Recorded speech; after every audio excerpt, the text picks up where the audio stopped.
आपके पास सवाल में यहाँ पर ये कहा गया है कि एक आपके पास स्लैक स्ट्रिंग दिया हुआ है और उसका लेंथ आपके पास दिया हुआ है L = 5 मीटर। आपके पास एक स्लैक स्ट्रिंग दिया हुआ है और उसका लेंथ आपके पास दिया हुआ है L = 5 मीटर, सही है।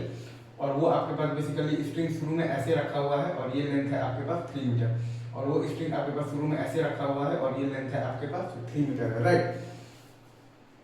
और इसके एक एंड पर आपके पास बेसिकली एक पार्टिकल ऑफ मास m रखा हुआ है और उसको हम लोगों ने u स्पीड दिया हुआ है हॉरिजॉन्टल डायरेक्शन में, ठीक है सर। और उसके एक एंड पर आपके पास एक पार्टिकल ऑफ मास m रखा हुआ है और उसको हम लोगों ने u स्पीड दिया हुआ है हॉरिजॉन्टल डायरेक्शन में, ठीक है। और ये पूरा आपके पास सिस्टम रखा हुआ है स्मूथ हॉरिजॉन्टल सरफेस पर। तो होगा क्या कि ये पार्टिकल ऑफ मास m ऐसे जाएगा u स्पीड से, और जब ये डिस्टेंस आपके पास होगा 4 मीटर और ये डिस्टेंस आपके पास होगा 5 मीटर, तो वो टाइम पर आपके पास स्ट्रिंग हो जाएगा, टॉट हो जाएगा, राइट। तो वो टाइम पर आपके पास स्ट्रिंग हो जाएगा तो टॉट हो जाएगा, राइट। तो जस्ट बिफोर टॉट अगर आप देखिएगा तो कॉमन टेंजेंट के लॉन्ग स्पीड है आपके पास 3/5 और कॉमन नॉर्मल के लॉन्ग स्पीड है आपके पास 40/5। जस्ट बिफोर टॉट अगर आप देखिएगा तो कॉमन टेंजेंट के लॉन्ग स्पीड है आपके पास 3/5 और कॉमन नॉर्मल के लॉन्ग स्पीड है आपके पास 40/5। जस्ट बिफोर टॉट अगर आप देखिएगा तो कॉमन टेंजेंट के लॉन्ग स्पीड है आपके पास 3/5 और कॉमन नॉर्मल के लॉन्ग स्पीड है आपके पास 40/5। आई गेस आपको ये चीज़ बहुत अच्छे से समझ में आया हो, ठीक है जी सर। अब अगर आप ये पार्टिकल पर ध्यान दीजिएगा तो ड्यूरिंग टॉट ये पार्टिकल पर कॉमन टेंजेंट के अलाउंग कोई भी इंपल्सिव फोर्स नहीं लग रहा है। अगर मैं फिर से बोल रहा हूँ, ड्यूरिंग टॉट ये पार्टिकल पर कॉमन टेंजेंट के अलाउंग कोई भी इंपल्सिव फोर्स नहीं लग रहा है।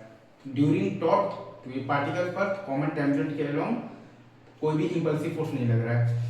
मतलब कि कॉमन टेंजेंट के अलाउंग बिफोर टॉट और आफ्टर टॉट इस पार्टिकल का लीनियर मोमेंटम कंजर्व रहेगा। मतलब कि कॉमन टेंजेंट के अलाउंग बिफोर टॉट और आफ्टर टॉट इस पार्टिकल का लीनियर मोमेंटम कंजर्व रहेगा। मतलब कि कॉमन टेंजेंट के अलाउंग बिफोर टॉट और आफ्टर टॉट इस पार्टिकल का लीनियर मोमेंटम कंजर्व रहेगा। मतलब कि कॉमन टेंजेंट के अलाउंग बिफोर टॉट और आफ्टर टॉट इस पार्टिकल का वेलोसिटी कंजर्व रहेगा। मतलब कि कॉमन टेंजेंट के अलाउंग बिफोर टॉट और आफ्टर टॉट इस पार्टिकल का वेलोसिटी कंजर्व रहेगा। मतलब कि कॉमन टेंजेंट के अलाउंग बिफोर टॉट और आफ्टर टॉट इस पार्टिकल का वेलोसिटी कंजर्व रहेगा, ठीक है सर। आई गेस आपको ये चीज़ बहुत अच्छे से समझ में आया होगा।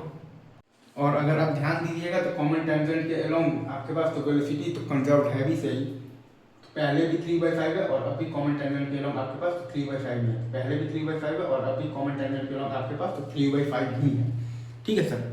तो अगर आप ध्यान दीजिएगा तो कॉमन टेंजेंट के अलाउंग इस पार्टिकल का वेलोसिटी अनचेंज्ड है, 3/5 है और 3/5 है। पहले भी आपके पास अगर आप ध्यान दीजिएगा तो जस्ट बिफोर टॉट भी 3/5 ही था और आपके पास जस्ट आफ्टर टॉट भी 3/5 ही है। तो कॉमन टेंजेंट के अलाउंग आपके पास जो वेलोसिटी है वो आपका अनचेंज्ड है, ठीक है। हाँ जी सर।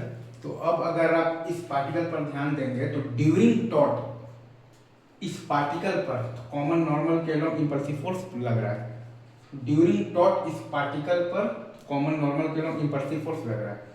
तो ड्यूरिंग टॉट इस पार्टिकल पर कॉमन नॉर्मल के अलाउंग इंपल्सिव फोर्स लग रहा है। मतलब कि कॉमन नॉर्मल के अलाउंग बिफोर टॉट और आफ्टर टॉट इस पार्टिकल का लीनियर मोमेंटम कंजर्व नहीं जाएगा। मतलब कि कॉमन नॉर्मल के अलाउंग बिफोर टॉट और आफ्टर टॉट इस पार्टिकल का लीनियर मोमेंटम कंजर्व नहीं जाएगा। मतलब कि कॉमन नॉर्मल के अलाउंग बिफोर टॉट और आफ्टर टॉट इस पार्टिकल का लीनियर मोमेंटम कंजर्व नहीं जाएगा। मतलब कि कॉमन नॉर्मल के अलाउंग बिफोर टॉट और आफ्टर टॉट इस पार्टिकल का लीनियर मोमेंटम कंजर्व नहीं जाएगा। मतलब कि कॉमन नॉर्मल के अलाउंग बिफोर टॉट और आफ्टर टॉट इस पार्टिकल का वेलोसिटी कंजर्व नहीं जाएगा। मतलब कि कॉमन नॉर्मल के अलाउंग बिफोर टॉट और आफ्टर टॉट इस पार्टिकल का वेलोसिटी कंजर्व नहीं जाएगा। मतलब कि कॉमन नॉर्मल के अलाउंग बिफोर टॉट और आफ्टर टॉट इस पार्टिकल का तो वेलोसिटी कंजर्व नहीं जाएगा। मतलब कि कॉमन नॉर्मल के अलाउंग बिफोर टॉट और आफ्टर टॉट इस पार्टिकल का वेलोसिटी कंजर्व नहीं रहेगा। और वो चीज़ आपका फॉलो भी हो रहा है क्योंकि शुरू में आपके पास कॉमन नॉर्मल के अलाउंग था 40/5 और अब आपके पास कॉमन नॉर्मल के अलाउंग है 0। क्योंकि शुरू में आपके पास कॉमन नॉर्मल के अलाउंग था 40/5 और अब आपके पास कॉमन नॉर्मल के अलाउंग है 0। क्योंकि शुरू में आपके पास कॉमन नॉर्मल के अलाउंग था 40/5 और अब आपके पास कॉमन नॉर्मल के अलाउंग है 0। आई थिंक आपको ये चीज़ बहुत अच्छे से समझ में आया होगा, ठीक है। तो अब अगर आपसे कोई पूछ दे कि आपको बताना है इम्पल्स बताना है तो टेंशन फोर्स का, तो J = इंटीग्रल ऑफ दी तो T dt बराबर आ जाएगा आपके पास 4mu/5।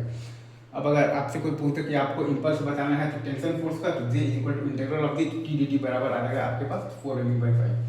अब अगर आपसे कोई बोल दे कि आपको बेसिकली इम्पल्स बताना है तो टेंशन फोर्स का, तो J = integral of the T dt और वो बराबर आ जाएगा आपके पास 4mu/5 के। इजी। चलिए सर आगे बढ़ते हैं।